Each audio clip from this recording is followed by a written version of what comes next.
Hi, welcome to another episode of 2 Minutes on Tuesday. I'm Sam Miller of RE/MAX Stars Realty, and this week we're going to talk about the FHA loans as part of our ongoing series where we've been talking about closing costs in different loan styles. Now, before we go into the loan program, I've got a special announcement. I'm going to hold it to the end, but it's something you're definitely going to want to know about, and you'll be excited, and it's something that'll benefit you, especially if you're in the market for a property. So, okay, I'll begin. FHA, almost all positives. One of the easiest loan programs to qualify for. You only need 3.5% down payment.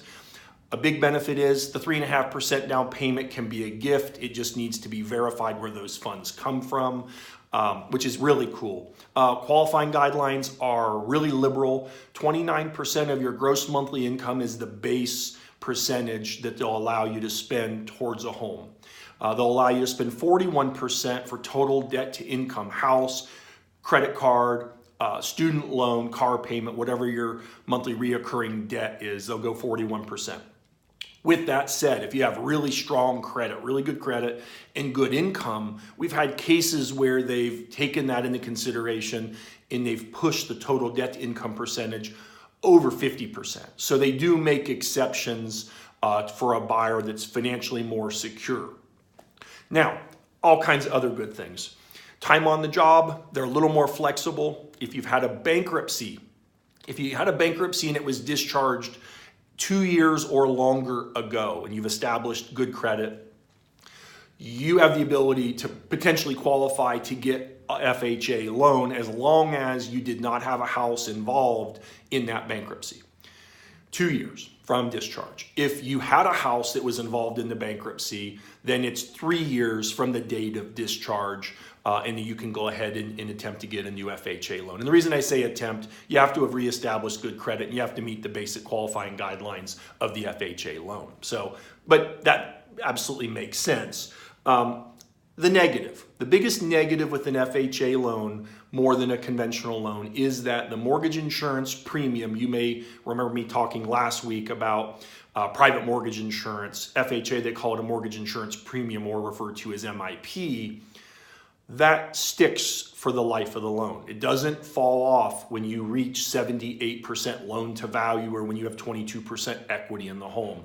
It stays on the loan until you either sell the home, pay the loan off, or refinance and pay the loan off. So that's the big negative. Another real positive is the interest rate on the FHA loans tends to be, I've seen them 1/8 to as much as 1/4% lower than the going 30-year fixed rate loan. So to me, that's a huge benefit because it makes it easier for you to qualify.